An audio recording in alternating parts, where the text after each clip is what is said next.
എല്ലാ സ്ഥലങ്ങളിലും പോയി. ഇതിൻ്റെ ഈ അപകടത്തിൻ്റെ വ്യാപ്തി, അതിൻ്റെ ആഴവും നമ്മൾ നേരിട്ട് കാണുമ്പോഴേ മനസ്സിലാവുള്ളൂ.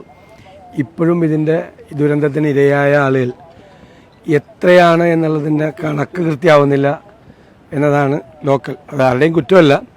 ഗവൺമെൻറ് പല വഴികളിലൂടെയാണ്. ഇപ്പോൾ KSBയിൽ കറണ്ട് കണക്ഷൻ ഉണ്ടായിരുന്നവർ, വില്ലേജിലെ രജിസ്റ്ററിൽ ഉണ്ടായിരുന്നവർ, പഞ്ചായത്തിലെ പെർമിറ്റ് കൊടുത്തവർ, അങ്ങനെയൊക്കെ നോക്കുന്നത്.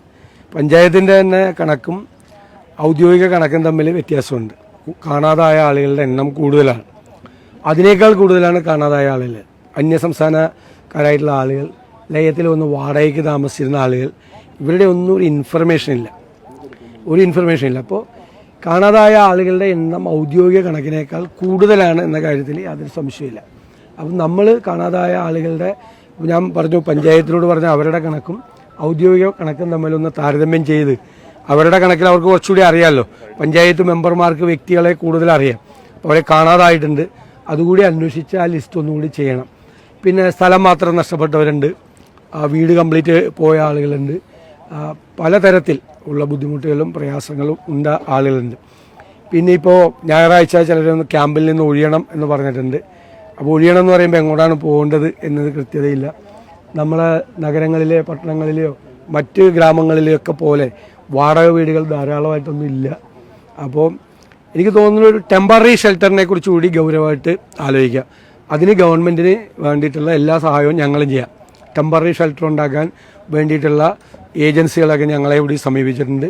ഒരു മുറിയും അതുപോലെ ടോയ്ലറ്റും കിച്ചണും കൂടിയുള്ള ടെമ്പററി ഷെൽട്ടർ ഗവൺമെൻറ് ആലോചിച്ചാൽ നല്ല രീതിയിലുള്ള ടെമ്പററി ഷെൽട്ടർ കൂടി, ഇനി വാടക വീട് കിട്ടാത്ത എല്ലാവരും സ്കൂളിൽ താമസിപ്പിക്കാൻ പറ്റില്ലല്ലോ, ടെമ്പററി ഷെൽട്ടറിനെ കൂടി ആലോചിക്കണമെന്നാണ് ഞങ്ങളുടെ അഭിപ്രായം. അതിനാവശ്യമായ സഹായവും സഹകരണവും ഞങ്ങളുടെ ഭാഗത്തുനിന്നും ഉണ്ടാവും.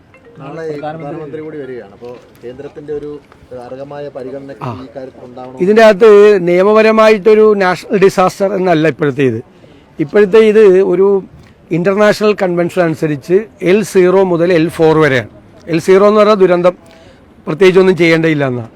പിന്നെ ലോക്കൽ ബോഡി ചെയ്യേണ്ടത്, സ്റ്റേറ്റ് ഗവൺമെൻറ് ചെയ്യേണ്ടത്, ഡിസ്ട്രിക്ട് അഡ്മിനിസ്ട്രേഷൻ ചെയ്യേണ്ടത്, സെൻട്രൽ ഇടപെടൽ വേണ്ട. ഇപ്പോൾ L3 തൊട്ട് L4 വരെയുള്ള ഇടയിലാണ് ഈ ദുരന്തത്തിൻ്റെ ഒരു റേറ്റിംഗ് വിദഗ്ധർ കണക്കാക്കുന്നത്. അപ്പോൾ ആ L4 കണക്കാക്കിയിട്ടുള്ള ഒരു നാഷണൽ അസിസ്റ്റൻസാണ്, സെൻട്രൽ സ്പെഷ്യൽ ഫിനാൻഷ്യൽ അസിസ്റ്റൻസാണ് ഈ കാര്യത്തിൽ വേണ്ട. സ്പെഷ്യൽ പാക്കേജായിട്ട് തന്നെ ചെയ്യണം. ഇപ്പോൾ DRFലേക്ക് എല്ലാ വർഷവും കേന്ദ്രത്തിൽ നിന്ന് പൈസ കൊടുക്കണം, അതൊന്നും മതിയാവില്ല. ഇത് സ്പെഷ്യൽ ഫിനാൻഷ്യൽ പാക്കേജ് കേന്ദ്ര ഗവൺമെൻറ്റിൻ്റെ ഭാഗത്തു നിന്ന് ഉണ്ടാകണം. പ്രധാനമന്ത്രിയുടെ സന്ദർശനത്തോടുകൂടി അത് ഉണ്ടാവുമെന്നാണ് ഞങ്ങൾ പ്രതീക്ഷിക്കുന്നത്. അദ്ദേഹത്തിൻ്റെ സന്ദർശനത്തെ ഞങ്ങൾ സ്വാഗതം ചെയ്യുന്നു. ഈ ദുരന്തത്തിൻ്റെ ആഴം മനസ്സിലാക്കി മറ്റു സംസ്ഥാനങ്ങളിലൊക്കെ ചെയ്യുന്നത് പോലുള്ള സഹായം വേണം. സഹായം ആദ്യം ഈ ഇരകളെ പുനരധിവസിപ്പിക്കുന്ന കാര്യത്തിൽ, രണ്ടാമത് ഈ പറയുന്നതിൻ്റെ അരികിൽ തന്നെ ഈ ആളുകളൊക്കെ താമസിക്കുകയല്ലേ. അപ്പോൾ അവരൊന്നും വീട് നശിച്ചവരെ കൂട്ടത്തില്ല, അവരെ നമുക്ക് റീലൊക്കേറ്റ് ചെയ്യണം.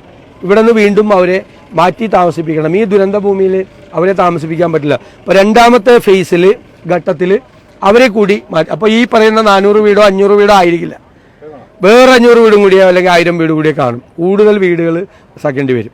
അവരെ വെക്കുന്നത് എല്ലാവരും നഷ്ടപ്പെട്ട് ചിതറി ഒരു ഗ്രാമമല്ലേ, പരമാവധി ഒരു കമ്മ്യൂണിറ്റി ലിവിങ് ഉണ്ടാക്കുന്ന തരത്തിലുള്ള ഒരു ടൗൺഷിപ്പ് മോഡൽ ഞങ്ങൾ സജസ്റ്റ് ചെയ്ത അതാണ്.